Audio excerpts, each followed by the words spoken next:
Con Luigi Veronese, presidente di Delta Volley Portoviro, perché? Perché ieri Delta Volley Portoviro è andata in Serie A2 e Certo. questo sicuramente è un successo non solo per Portoviro, non solo per la vostra associazione sportiva, ma soprattutto per tutto il Polesine, e questo ci fa piacere.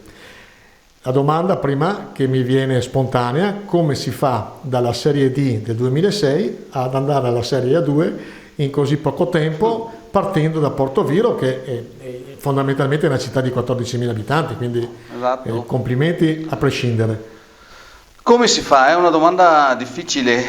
Posso dire come ci siamo arrivati, non come si fa, perché non credo che ci sia un codice, ci siano delle procedure appunto standardizzate. Credo che serva molta passione, molta voglia di fare, avere la fortuna di circondarsi di persone giuste, sia dal punto di vista dello staff tecnico che dal punto di vista dei giocatori e sicuramente dal punto di vista dei dirigenti, dei miei consiglieri.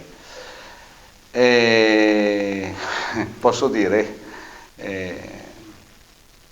serve sempre una botta e non aggiungo altro. La classica botta D è quella che secondo me può fare la differenza.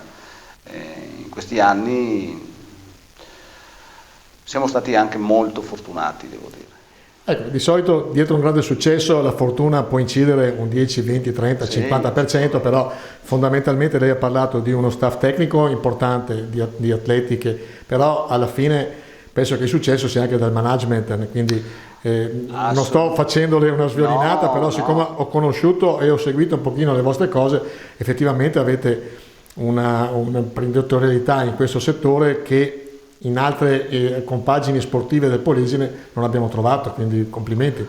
Ma non so, non conosco, non direttamente, se non leggendo sulla stampa, non conosco gli staff e il management delle altre società sportive. Io credo che comunque la provincia di Rovigo abbia espresso e continua ad esprimere delle ottime situazioni, delle ottime cose. Mi viene da pensare uno su tutti, il Rugby Rovigo, cioè io credo, oppure il calcio che ha il nostro stesso nome, il Delta Portotolle, di sì. Portotolle, quindi società che comunque io credo siano ben strutturate, perché i risultati si vedono. Forse nella pallavolo sì, adesso in questo momento qua nel settore, nel campo del volley, sì, forse la nostra realtà è quella che meglio esprime, insomma, è quella che in questo momento perlomeno ha più successo.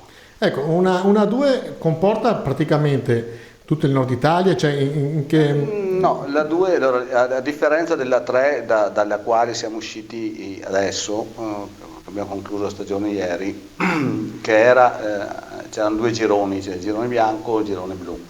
Il girone bianco che prendeva la parte del nord-centro e il girone blu che prendeva centro-sud.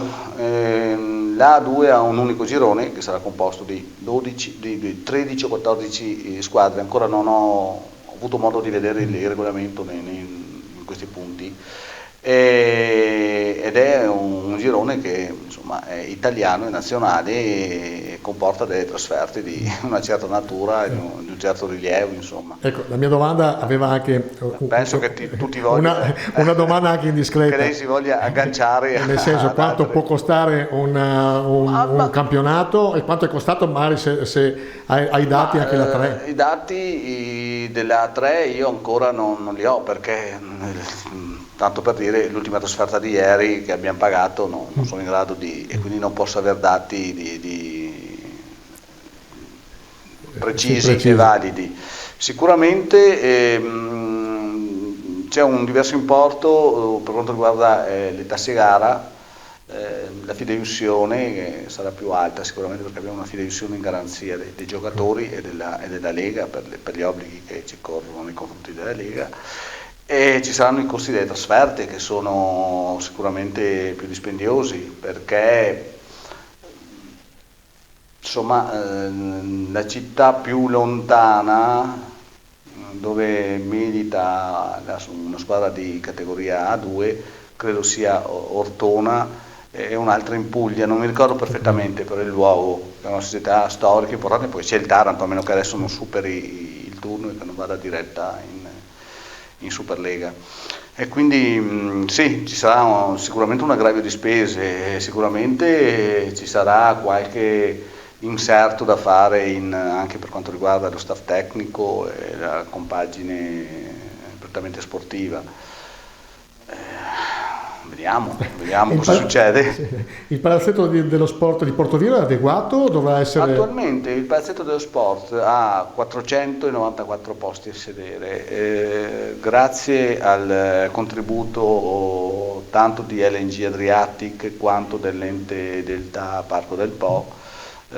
Siamo in fase di progettazione di un ampliamento dei posti a sedere, che nonostante la Lega, almeno da voce di corridoio, è visto appunto le problematiche che ci sono state in questi 2 anni, questo anno e mezzo dell'impossibilità di effettuare interventi appunto per l'emergenza Covid, sembra abbia deciso di prorogare l'obbligatorietà di avere almeno 600 posti nei primi 2 anni. Per arrivare poi a 1000 posti, quindi ci sarà questa deroga ulteriore, quindi speriamo che in 3 anni poi qualcos'altro succeda. Noi ci stiamo già muovendo, siamo in fase adesso abbiamo chiaramente aspettato di capire cosa succedeva con il campionato, se si fermava a gara 2 o se si andava a gara 3. Abbiamo visto che ci siamo fermati fortunatamente a gara 2 e quindi eccoci qua e inizieremo i lavori poi penso i primi di giugno. Presidente, intanto la ringraziamo per la sua disponibilità e naturalmente da polesano le faccio i complimenti. Un'ultima cosa, secondo lei è importante dal punto di vista marketing territoriale una vittoria così? Mi viene da pensare così di primo acchito alla finale giocata a Bergamo, trasmessa in diretta nazionale su Rai Sport, alle 8 di sera, quindi prima serata, cioè io credo che insomma voglia dire qualcosa e sia il modo giusto per far conoscere il nostro territorio, perché mi pareva di capire, io non l'ho rivista la partita, ma da voci dei miei collaboratori, del nostro di stampa, mi ha riportato che lo stesso Lucchetta, quell'altro giornalista del quale non mi sovviene il nome,